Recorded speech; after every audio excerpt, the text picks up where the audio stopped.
Yo, so I post this tweet, right?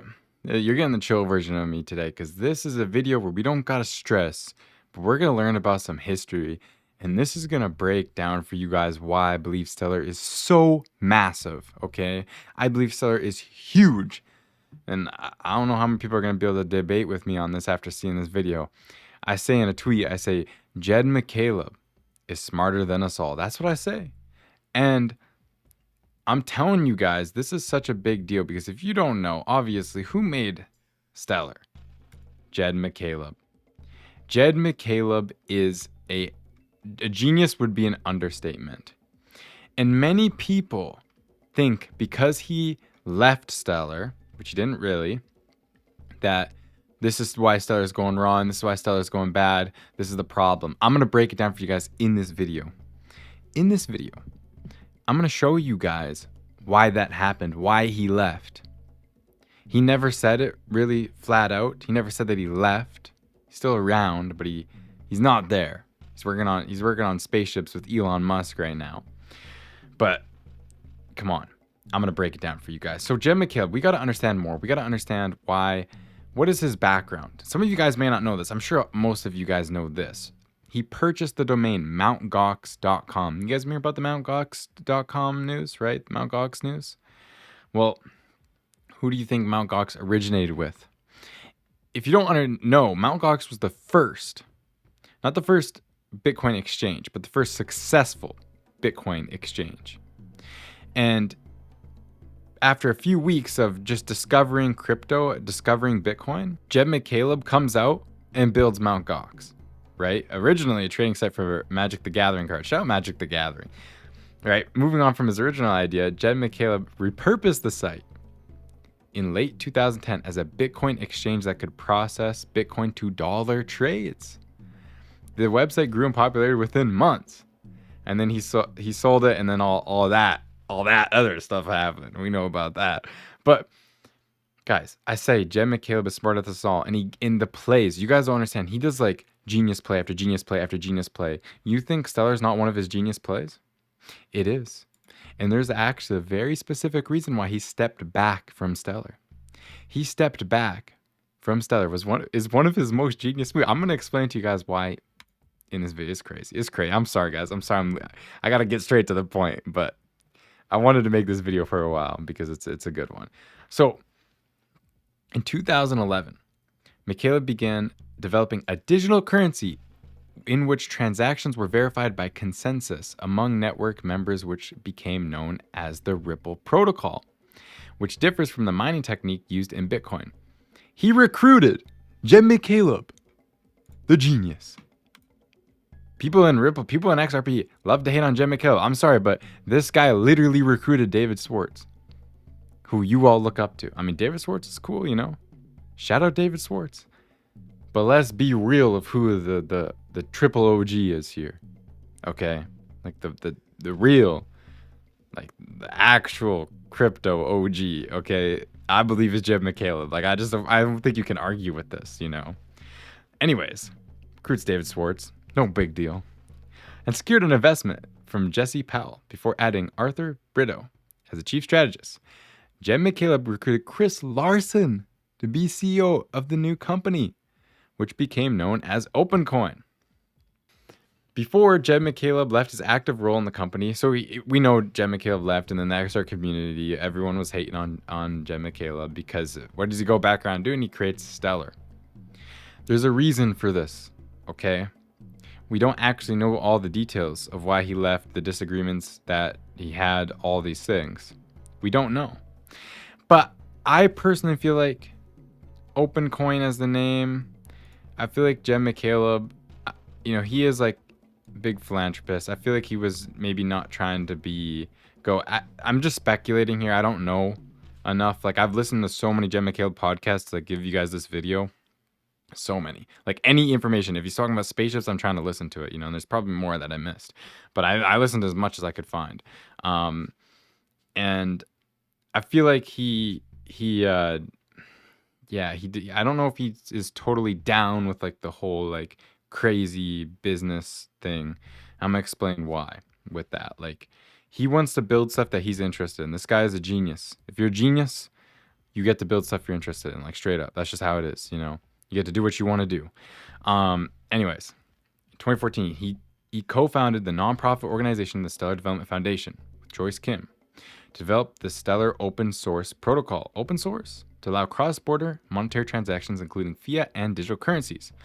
The organization debuted July 31st, 2014, and received a $3 million loan from the technology company Stripe. And we actually just saw in the Stellar quarterly review that they're already working with Stripe behind the scenes. They just dropped that at the end there, which is crazy.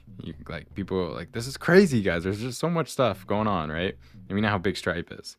So this is what happened. And then Jed Mccaleb came out with the stuff with IBM, Lightyear. It didn't really go anywhere. And I know why this didn't go anywhere. So many people are like, oh, Stellar's bearish because like IBM fell through with with the Lightyear partnership, and this this whole thing is a big isn't really much, to be honest, right? Anyways, now he's building spaceships, right? Artificial gravity space stations. If you didn't know, that's where Jed Mccaleb right now is vast CEO and sole founder. That's what he's doing. So why is this important? Like, what is going on here that I'm trying to point out to you guys? And why do I think he's such a genius? Well, he left Ripple because one way or another, he saw some issues with it that he had with what XRP and Ripple is. I'm not saying Ripple and XRP is not going to be successful. I believe it will. I just think Stellar is like the big winner here. And I think Jed Mccaleb probably had an idea of like what the biggest cryptocurrency could be. You know, when I look at Jed Mccaleb and I look at what he's done and I look at, what him speaking, it's very much ambition. Like seems very, very ambitious and just wanting to do big things and things that he feels like is impactful. And I personally believe he felt that Stellar would end up being more impactful than Ripple. Maybe that's my thought process, right? That's what I think, because we can also see here, like Jed Mccaleb went on to work with IBM, launching blockchain banking in the South Pacific using Stellar's Lumen currency, right? That was the goal there. So why did Jed Mccaleb get disinterested in cryptocurrency? This is the big question. This is the big question I want to answer in this video. A lot of people like to give Donnell Dixon a hard time. Oh, look at Stellar's price. Look at Stellar hasn't been doing anything. You know, they think that if Jed was still here, Stellar would just be to the moon. Jed stepped away for a strategic reason to benefit Stellar. Him stepping away benefits Stellar. I'm sorry, people don't want to hear this, but Jed stepping back from, being on top of all of this actually benefits Stellar. And also, he gets the benefit of doing spaceships like he's always wanted to do, right? So if we go to this podcast here, Innovator's Journey, Insights on Blockchain, Space Exploration, and AI Impact with Jed Mccaleb. I'm going to put on my headphones here so we can listen to this. Oh, hopefully I don't unplug them. Sorry, guys, I'm not really into editing this type of... You get relaxed videos from me sometimes. Usually we're going crazy, but we're relaxing here. So I have the timestamp. Let's listen. Oh, I usually listen to stuff in 2 times, so you guys probably don't like that. We'll go 1.25 times. Let's listen to what Jed is saying here and try to understand a little bit about and reflect and think about maybe the decisions he made and why he might have done that. Okay, I had to edit that because audio wasn't on, so we're back. I had to make an edit. Out like your time when you worked full-time in blockchain. So you can include Mt. Gox, you can include Stellar, you can include Ripple. What was the biggest challenge that you faced during that time as you're building these organizations? Jed's biggest challenge building these organizations. Let's listen to this. I mean, all of those were pretty early days in crypto. So there was, there's still a lot of regulatory uncertainty, but there was even more then. So that was definitely an issue. It was maybe a little bit harder to attract talent, just because people were very uncertain about what this stuff was, and you kind of had to have a certain mindset to be into it, and it will like a kind of an appetite for risk. So I think that was one of the biggest challenges, is to actually convince people that this wasn't just some crazy scam. And That's still one of the biggest challenges, straight up. that it had legs and would be meaningful and useful for folks. That obviously like got easier and easier as the years have gone by. But yeah, like the regulatory thing and just like the general uncertainty around the whole enterprise was probably the hardest Yeah. part. I always think about the fact that we want this to happen so quickly with blockchain. And if you think about how long it took the internet to get to like success, whatever that means, we are expecting massive change in a really short period of time, which I know we should be able to get to because the tech stack is there. But it's just an interesting thing to say, like when you think about risk, I think that people feel like there's less risk now in this space. But I still think the regulatory uncertainty like sways back and forth like every few days. So the regulatory uncertainty feels like it sways back and forth every few days. Go re-listen to this. Go, you can double click on your phone, whatever you listen to, you can go re-listen if you want to. But let me take these headphones off. It's annoying me. If you listen to that, what I understand from that is Jen Mccaleb is annoyed with the regulatory, probably like feels like a blockade on the technology that he was trying to develop and bring to people and make change. So Jen Mccaleb, he's a genius, but he's not a legal expert by trade. Who is? Donnell Dixon. A lawyer by trade, Donnell previously served as a general counsel and legal advisor. Oh, why does this not show all the way? Hold up. There we go. Served as general counsel and legal advisor in private equity and technology. Okay, so I feel like Jen Mccaleb chose Donnell Dixon to lead everything, to run everything, because he created the technology, got us this point all the way from the Bitcoin, all the way from Mt. Gox to Stellar, okay, through Ripple, all the way here, all that technology built, this massive crazy journey, and then hits a regulatory barrier, a wall. What does he decide to do? I'm rich, I'm gonna go build some spaceships.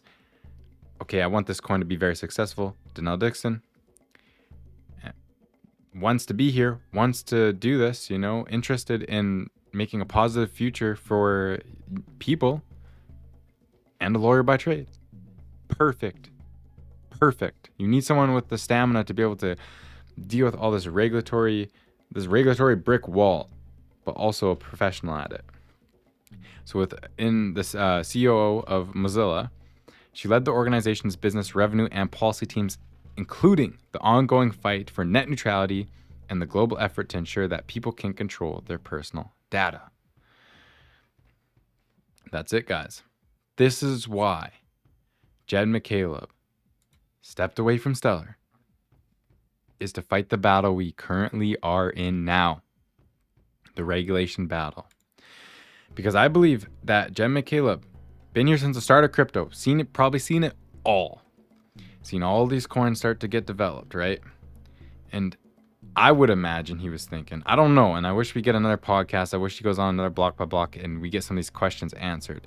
But he probably looked at all this and realized a lot of it was going to get wiped out with regulatory issues, just like Ripple did. But Stellar never had regulation issues. I believe he was ahead of the game. That's what I think. Thank you all for watching. I'll see you guys in the next video. Have a great day. I hope you enjoyed one of the more chill videos. If you guys like chill videos like this, just talking. I won't do them all the time. Very rare. But I figured I'd let you guys know about some of this stuff.